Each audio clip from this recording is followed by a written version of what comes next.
So, episode one, we talked about what OT security is, and essentially, those are the systems that protect our power grids, water supply, and like the gas pipeline. So, if you haven't watched that, please go back and watch episode one. It's not a long video, just pretty simple explainer of what operational technology is. But today, we are going to be exploring the concept that gets thrown around quite a lot, especially in the realm of cybersecurity. It's called zero trust.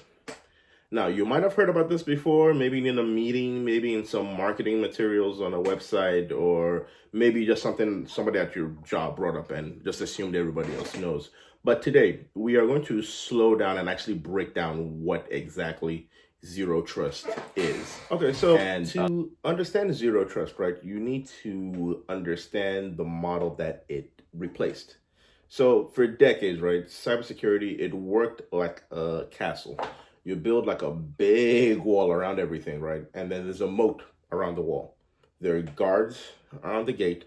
And the idea is essentially that if you keep the bad guys outside of the wall, everything is good. Everything is safe. In networking terms, that's called the perimeter or your firewall. And the thinking is essentially the same thing, is that if you keep the attackers out, everything inside the network is inherently trusted. Now, that model worked when, for the most part, everybody was going to a place of business. Everybody's going to one building. Everybody's connecting to the company network and using the exact same company network resources. However, the world has changed. Cue COVID. So think about how people work today, right? We don't work the way we used to work to pre-COVID. A lot of people are still working from home. You have different contractors, some international, logging in from different cities, and again, in some cases, different countries. You have data that lives in like the cloud as opposed to like one physical data center that you could almost even like walk to, unlock the door, and take a look at the server itself. You have different people like accessing your system from their phones. So hence the perimeter, that castle wall that we talked about earlier, essentially it's disappeared. And honestly, attackers have figured out fast that that old model does not work anymore. And more than likely, if you see a company that still operates that way, there are a lot of vulnerabilities that they can take advantage of for whatever motives they have in mind. Again, when an attacker can get past your perimeter, past that old way of thinking, maybe through like a phishing email or like a stolen password or a compromised like vendor that's in your environment, they're inside. And again, if you remember, the old method is once it's inside, we trust it. So if it's trusted, the malicious actor can get it and wreak havoc within your environment.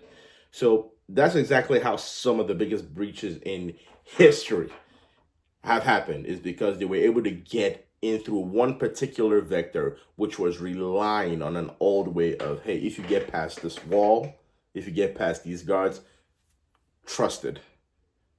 Hence the need for zero trust. So zero trust flips that old model right upside down. The core idea is simple. Never trust, always verify. I'm going to say that one more time so you make sure you understand what when it comes to zero trust. Because it is implied, but let's just say, just to be safe.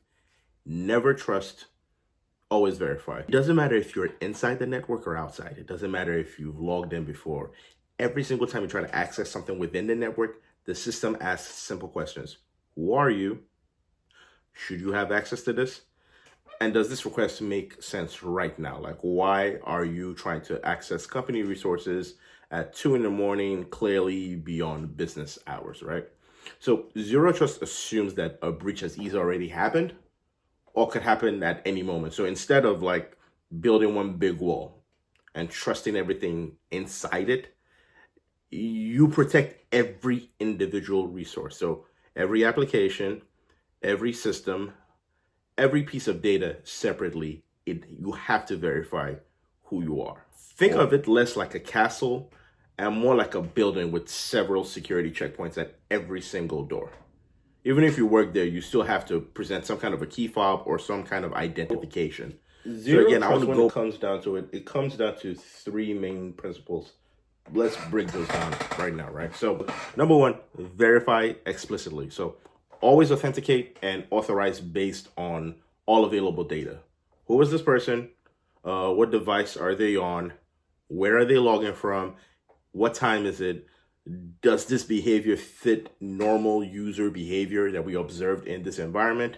Number two, least privilege access. People access only to what they need for their job, nothing else. It also ties into something called role-based access, but that's like a whole other conversation for another day. But an example is, if you're in accounting, you don't need access to our engineering systems, and vice versa. If you're a contractor, you don't need access to all the information that a full-time employee has, just to the resources that are allocated to you based on your job role. Number three, assume there's a breach. That's the one thing I love about Zero Trust. It acts and operates as if there is a breach. You have to design your security as if the attacker is already inside. So that means you're monitoring and trying to detect every single thing. You have to find a way to segment your network so attackers can move freely and laterally if they do manage to somehow get in or compromise your system. So let me find another analogy to kind of make this all stick together. Pardon me, I love analogies. I think that is the biggest way to demystify anything that seems complex, is find something relatable. So I want to use a hospital analogy to kind of like tie this whole thing in. So imagine you're in a hospital, right, that has different zones and different levels of access. The lobby is open to anyone. The patient floors require a badge, right? The pharmacy requires a specific role, and the operating room, only certain people at certain times for specific reasons can be in there. Nobody walks into a hospital and gets access to everything just because they made it through the front door. Somebody let me know, because I want to make sure that's a hospital I do not have my data or my life. They don't have any kind of information stored about me there. But essentially, right, back to the analogy, your role determines what you can access, and that access has to be checked every single time. That is Zero Trust. Again, because we're taking Zero Trust and applying it to the OT environments, the stakes here are physical, not just digital.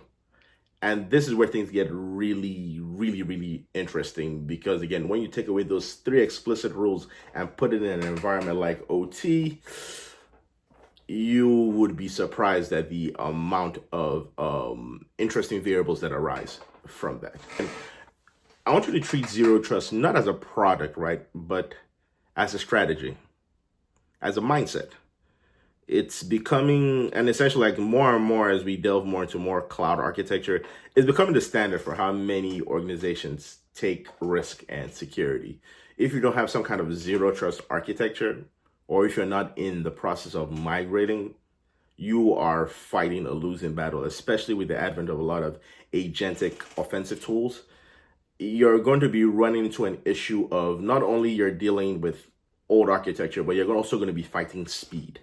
It's going to be hard to think of the robots or the agents from the Matrix. Think of that swarm of agents attacking Neo. But Neo, for the most part, let's just say he has Zero Trust aura around him, right? He's able to fight with speed and back that off. You're not going to be able to do that if you're still stuck in the castle and moat thinking of security. And when you think about that, a lot of OT environments, again, a lot of physical structures that can't afford to not be running 24 hours a day, 7 days a week, are built on those legacy systems. How do we protect those?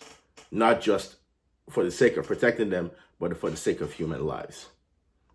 We discuss about that in episode 3.